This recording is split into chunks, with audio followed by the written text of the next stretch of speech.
So now let's look at how the people are divided up. So there's this understanding here that we have a moral hierarchy. The people on top in society are more moral. Why? Because they're the ones with money and time to study and perform ritual. And those people are called Yangban. Right? The high class are the Yangban. And this is a Yangban man right here. Notice he's got a servant taking care of him. Right? The Yangban, and this means literally the word Yangban means two orders. And the orders means one is the military order, one is the civilian order. So there's this idea that Yangban are connected to government service.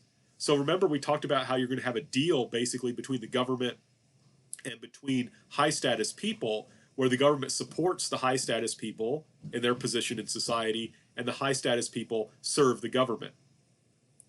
Right? That's what we're seeing here with the Yangban. These are the wealthy people, the Yangban, at least the ones who, we'll talk more about this later. But ideally, Yangban are wealthy. How is wealth measured? In land and slaves. Right? It's not measured by the size of your business. The Yangban look down on business, in fact. It's not measured by your factories. That's not really a thing. It's measured by how much land you have and how many slaves you have to work that land. Yangban are also expected, like I said, to perform ritual. They're expected to be educated, and this gives them prestige in society. This is a society that respects ritual. This is a society that respects education, and that gives you prestige. And Yangban are the ones who are allowed to take the exams and to hold office. Right? So remember we talked about how Korea has an exam system. Now in China, theoretically, the vast majority of people, including commoners, could take the exams. But in Korea, only Yangban could take the exams and serve office generally. There's a few exceptions here and there, but for the most part, if you want to become an official, you have to be Yangban. And being Yangban meant that at some time in your family's history, you had to have held office. So this makes it so that this is a group of people you can't easily join, right? Because you can only become a Yangban by holding office. Who's allowed to hold office? People who had ancestors who previously held office. So it's really hard to break into this group. And what's interesting, right, to give you an example of how this works, when you take an exam, you usually put your name at the top of the exam, right? But in Chosun, Korea, you had to put the names of some of your parents and some of your grandparents on the exam, because they wanted to see if you had a Yangban. They wanted to see who your family was. Right? So can you imagine that your exam is not simply going to be graded based on what you write on it, but by who your ancestors are. But that's how it worked. So the Yangban are the ones who are going to serve the government in office. They do this by taking exams, but you have to be Yangban to take the exam. So notice that the wealthiest people are the ones who are also going to be dominating the government. So naturally, the government is going to tend to act in a way to protect their interests. Right? The government is going to act in a way to protect their interests. And what's interesting about the Yangban is the exams, remember, are based on Confucianism. They're based on Confucian philosophy and morality. They're not asking questions like, how do you build a bridge? How do you build a dam? Or anything like that. They're questions based on Confucianism. The idea is that if you're a moral person and you understand how the cosmic pattern works, you'll do a good job as a government official. You can learn the details of how to be a government official on the job. In order to become a government official, though, we want to make sure you're moral and that you understand the cosmic pattern that governs the world. Like I said, usually they don't pay much, if any, taxes. The logic of that is that they need the money to perform rituals and to maintain their education, to be the good people who can govern. But of course, whether you buy that argument or not, they're the ones in charge. They're the ones who run the government. They're going to make sure they don't pay much, if any, taxes. Below the Yangban are the Chungin. And Chungin literally means middle people. But it doesn't mean like middle class. It's because they originally lived in the middle of Seoul. Right? It was a geographic designation. It doesn't have to do with them being middle class. But Chungin were technical specialists. So while the Yangban were these moral generalists who were in charge of the government, they did need people who had expertise in technical areas to help them govern. So Chungin would have been literate people, they could read and write, who were experts in like math, astronomy, medicine, language. So, for example, to have maintain relationships with Japan and Korea and China, which we'll talk about later, you needed Koreans who could speak Japanese and Chinese. That's something these people did. And what's interesting is this became like a family occupation. So you would have a family that produced people who were experts in math. You would have a family that produced people who were experts in astronomy. And being Korea, they tend to intermarry with each other. So you would have whole families that were for generations were mathematicians, and their kids would be mathematicians. And I always like one of my professors used to say, I wonder what their family reunions were like. When you had all these people who were all experts in the exact same thing meeting together. The Chungin had some prestige because they actually had to take exams in order to get their positions. But that didn't mean that they had as much respect as the Yongbon. They didn't. They were technical specialists, not moral specialists, not moral generalists. So they had less prestige, they had less wealth, but they did have some prestige in society, and they did perform as educated technical specialists important roles for the government. The vast majority of people were the so-called Yangin, the good people, right? The good people. These are some people we might call commoners. They form the bulk of the population. In general, like I said, they're going to be peasants. They're going to be farmers. Korea is a primarily agricultural country. So the vast majority of people make their living, perform as farmers. And they are the core of the Korean state because they're the ones who pay most of the taxes, right? Who pays the taxes? It's not the Yongbon. They don't pay much, if any, taxes. The Chungin, there's just not that many of them. It's the peasants, and they support the government by paying a land tax. They pay what's called a tribute tax, which is usually like an item that's like a specialty. So if you live in an area that specializes in ginseng, you have to give to the government a certain amount of ginseng.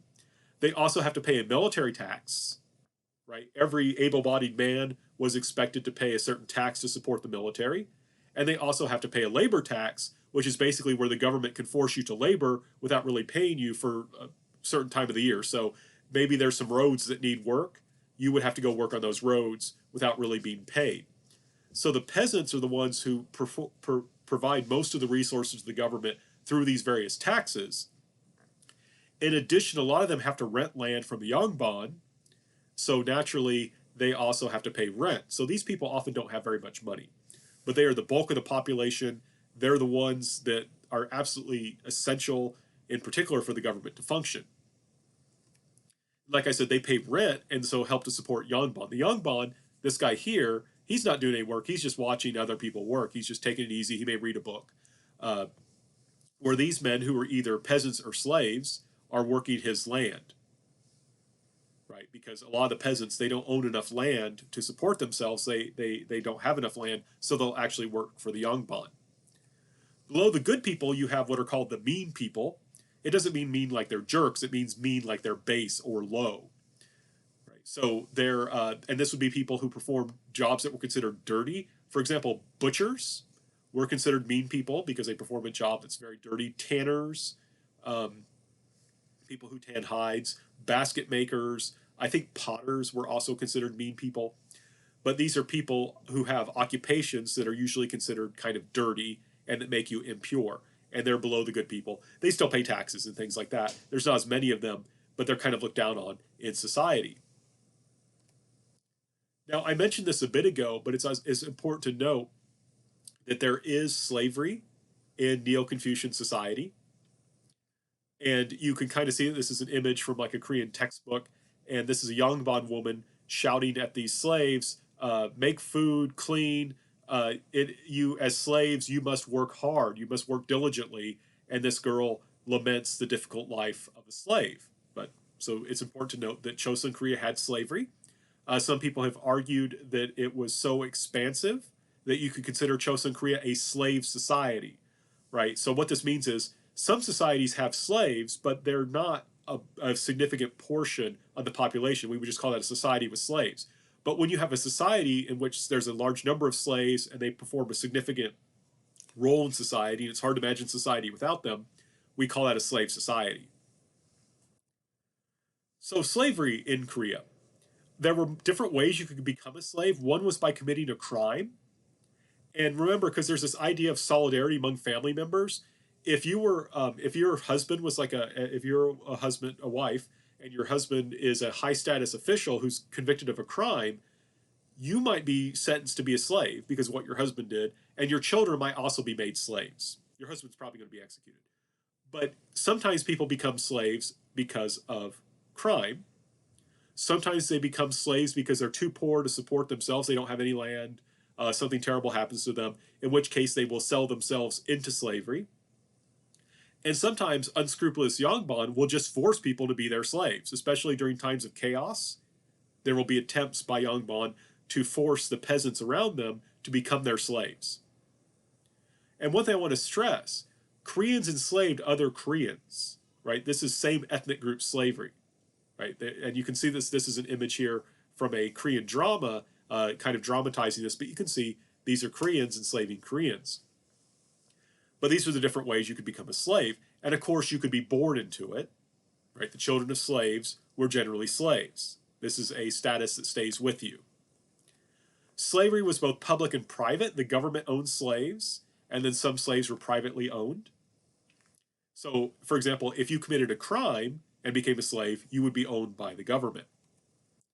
And like I said, Koreans are enslaving other Koreans. This is one thing, though, I should point out that makes it relatively easy for slaves to escape because they look like everyone else, right? There's no group that you could point and say, yeah, that's where the slaves come from. That person might be a slave. They're all ethnic Koreans. Now, here's the thing. Slaves do not pay taxes. Right? Slaves do not pay taxes, and they don't have to perform any kind of military duty. So, from the perspective of the government, this is kind of interesting. Slavery's, leaving aside the moral issues, the government would prefer that slaves were peasants, that were common people, because then they would pay taxes and they would perform military duty. So the government has an interest in encouraging slaves to be freed. Yangban, of course, who own the slaves, don't want them to be freed. And in 1801, the government actually would abolish public slavery. I think this is for humanitarian reasons. I think that there was a feeling that slavery was wrong. There was growing national sense of Korean identity, and they were like, how can we enslave other Koreans? This doesn't seem right. But also there's clearly an economic reason to end slavery, because in so doing, you're able to increase the number of taxpayers. Now, as the population increased in Korea, slavery did go into decline, but it's not going to be abolished completely until the late 19th century. Right? Public slavery will be abolished in 1801. Private slavery will continue. And it's really difficult to kind of... This next topic is very complex, but what you have here in this comic is you have a husband and a wife, and he is probably a free person and she's probably a slave, and they have a child. So there was intermarriage between free people and slaves. And typically this was a free man and a slave woman. If you were a man who was very poor, a lot of times the only marriage you could arrange would be with a slave. Right? You wouldn't be able to afford to marry another free person. You would have to marry a slave. And there's a question, should the children follow the status of their mother or their father? Right? Should the children follow the status of the mother or the father? And you can see the king here is asking, should the child be a slave? Nobi. This is the Chinese characters that are in Korean are pronounced nobi. This means slave. And this is yongin, meaning commoner, good person. And so there's this question, what should this child be? Should the child follow the status of the mother and be a slave, or follow the status of the father and be free? And this changed over time. It's complex, but in general, as a general rule, they followed the status of the mother. Right? They're going to follow the status of the mother. So there's this kind of sense that when you have two people from different backgrounds meet and have children, the children are, in a sense, impure and follow the lower background. Right? They follow the person lower in the hierarchy. Right? So they're going to follow the lower background. So you've got this husband and this wife, and they're going to, their children will generally be seen as slaves. And of course, the Yangban support this because, like I said, it's usually free men marrying slave women. The Yangban support this because it increases their number of slaves. Yangban will encourage this kind of marriage because it means more slaves for them, because we have to emphasize slavery was hereditary even if you became a slave because of a crime. So in a sense, it's relatively easy to lose status in Chosun Korea it's really hard to raise your status. The rise of Neo-Confucianism also had a serious impact on Buddhism. Right? The rise of Neo-Confucianism is going to have a serious impact on Buddhism. Neo-Confucians criticized Buddhism. Right? They criticized Buddhism. They argued that it taught the wrong doctrine and had the wrong rituals. Remember, Neo-Confucians are very serious about rituals. They believe that rituals make you become a good person if you perform them correctly and you perform the right rituals. And they looked at Buddhist rituals and said these rituals are bad. They do not encourage right action. And a large reason for that is they would say these rituals are designed to be focused on individual salvation, escape from this world, rather than performing your role in this world. And they, of course, would critique the doctrine. They would say Buddhist doctrine encourages people to think of this world as unreal, which would mean saying your parents are unreal, and of trying to escape this world in order, instead of doing your duties in this world. So they would argue it has a wrong doctrine as well. In particular, Neo-Confucians would argue that Buddhists discourage social morality and encourage selfishness. Now, this may seem really weird, but the idea here is this. In Buddhism, ideally, you become a monk or a nun, right? You leave your family and you go become a monk or a nun and focus on individual enlightenment. From a Neo-Confucian perspective, you're abandoning your parents, you're abandoning your social duties, your duties to the rest of society, in order to focus on individual salvation. So you're putting yourself ahead of the group. Now, there's some problems from this, with this critique, and a Buddhist would certainly, I think, disagree with a lot of this. But the key point here is that Neo-Confucians think of Buddhism as encouraging selfishness, encouraging people to turn from their duties to society. And of course, they're the rising group.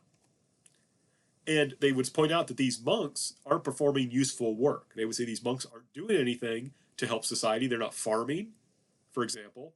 They're not taking care of their parents. They're not working. And they would argue that temples were a waste. Why? Well, they got tax-exempt land. That land should be distributed to people who will actually use it, and then it can be taxed. Actually, a lot of land is going to be taken from the Buddhists to support Yangban, but in any case, they saw this. They would argue that at least was useful because they performing the right rituals, right? Why are we giving these Buddhist temples all this tax-exempt land so they can perform rituals that are negative, that have a bad effect, and encourage people to be selfish? We should take that tax-exempt land and give it to people who actually use it to perform good rituals, like the Yangban. And of course, these temples had a lot of slaves. Buddhists in Korea, like everyone in Korea, did not see a problem with slavery in and of itself, and these temples had a lot of slaves. So the idea is, let's take away those slaves and let's make them free. Let's let them pay taxes. So the status of Buddhism as Neo-Confucianism gains in strength is going to decline. Right? Whereas Korea in the Koryo dynasty was very, very devoutly Buddhist, Buddhism in Joseon Korea is going to kind of, as they say, retreat into the mountains. It's going to be pushed to the margins of society. Monasteries will be disestablished. A lot of monasteries will be shut down, their land and slaves taken from them. Monks and nuns will then be forced to go back into lay life. They'll force monks and nuns to stop being monks and nuns. And it will actually become illegal for monks to enter the capital of Korea. They don't want Buddhist monks to have any influence on the government. I didn't talk a lot about this, but in the Koryo dynasty, there were actually Buddhist monks. Remember, they're smart guys typically. They have a good education, who would act as government advisors. In order to stop that, the Neo-Confucians barred them from entering Seoul. So they weren't allowed in there. Now, they were allowed it. Well, I'll talk about that momentarily. But what I want to stress, sometimes this is the word used to describe this as persecution. I would call this suppression. I wouldn't call it persecution because persecution involves violence, and there was no violence against Buddhists. There was no violence against Buddhists. The government is not going around killing Buddhists because of their religion. Buddhism itself is not outlawed. If you want to believe in Buddhism, you can. But the government is revoking the privileges it had given to Buddhist monks and nuns, its privileges it had given to the monasteries. The closest, I think, that you can say this is persecution is when they force monks and nuns to stop being monks and nuns. But again, that didn't mean that they couldn't keep believing in Buddhism, and they weren't treated violently. But in any case, this is still not good for Buddhism, right? They were dependent on government support. That's now gone. They have to retreat to the margins. Now, one thing that's interesting is that women will tend to still remain very devoutly Buddhist. Neo Confucianism still doesn't help you with a lot of issues. It still doesn't explain suffering very well. It doesn't really give you an avenue for prayer or anything like that. And a lot of women will still be Buddhists, and in particular, palace women will still remain Buddhists. So sometimes, like the mother of a king will like invite Buddhist monks into the palace, and the king can't do anything about that because he has to respect his mom. So Buddhism will still be there sometimes, but for our purposes, and in reality, of course, too, the Neo Confucian society has pushed Buddhism to the margins increasingly during the Chosun dynasty. So Buddhism will become a much weaker force in the Chosun dynasty than it was during the Koryo dynasty.